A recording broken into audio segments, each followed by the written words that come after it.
pôle-phobie scolaire. Pourquoi? Quelle est la raison qui fait, au-delà de l'école n'est pas adaptée, que le gamin a choisi ce symptôme-là? Quand on l'a trouvé, c'est OK. C'est quoi l'intérêt qu'il a?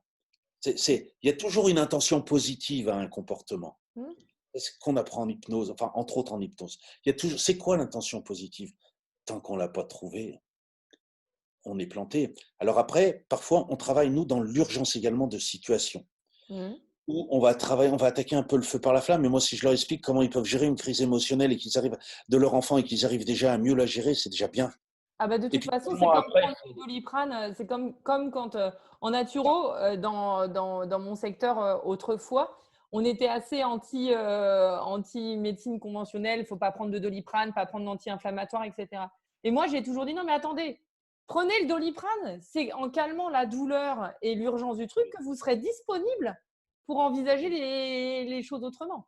Faut oui, tout à fait. Et c'est la même chose, de ce que vous dites en disant, d'abord on calme le truc, Ouais. après les choses s'apaisent et on peut Après, on pourra travailler sur le regarder ce fond. qui se passe derrière Mmh. et donner, parce que les parents, mais je ne les accuse pas, moi, je suis partenaire. Hein, et on est issu d'un héritage Mmh. éducatif, d'une pédagogie plutôt noire.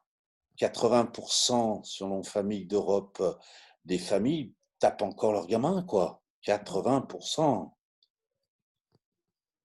Tape, pour moi, hein, même une tape sur la main, c'est une tape. Hein. Ouais, ouais, bah, ouais. Mmh. Enfin, je veux dire, je suis clair. 50% des grands-parents trouvent normal de mettre une fessée à leurs petits-enfants. Enfin, moi, je suis halluciné, quoi. Mmh. Et je ne les accuse pas, mais ils ont été élevés comme ça et ils répliquent le système dans lequel ils ont été élevés. Du coup, si on casse un peu le système, là, si on le fait bouger, si on l'adapte déjà à l'enfant, on fait du bien à l'enfant. Et Mmh. peut-être qu'il va changer de symptômes pour aller vers d'autres choses. Et ça, c'est sympa. Et peut-être qu'il aura plus de symptômes et que les parents vont se les récupérer. Et ça peut Et ce être sera bien aussi. encore plus juste. Encore plus juste. Mais alors, pour moi, mais parfois, c'est l'enfant qui va mal. Et l'enfant HP, ça vient pas forcément de ses parents. Je le vois, je peux le voir en direct avec mes petits-enfants que je vois très, très souvent. Et le complexe d'Oedipe, par exemple, quand le petit HP, le petit a au pensée, il comprend qu'il va pas se marier avec sa mère. C'est le drame absolu. C'est une énorme déchirure pour lui. Pourtant, la vie est belle, les parents sont bien, etc.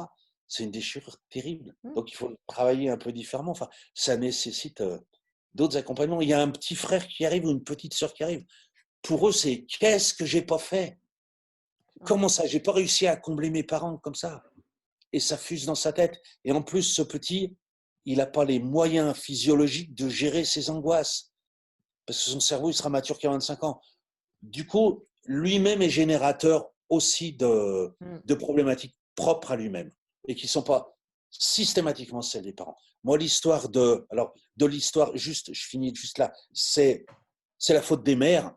Ah non, J'en non. peux plus de ça. C'est je botte en touche direct, d'entrée. Ça suffit. 20e siècle, on me fout la paix maintenant avec ça. Non, c'est pas la faute des mères. Après, on fait comme on peut et on a fait du mieux qu'on pouvait où on était. Et on s'admire et on pose un doux regard sur soi. Puis après, on va bosser. Et effectivement, il faut aller bosser sur ses propres blessures pour pas les revivre avec son enfant, pour pas qu'elles se ravivent avec son enfant et qu'on les confonde du coup. Mmh.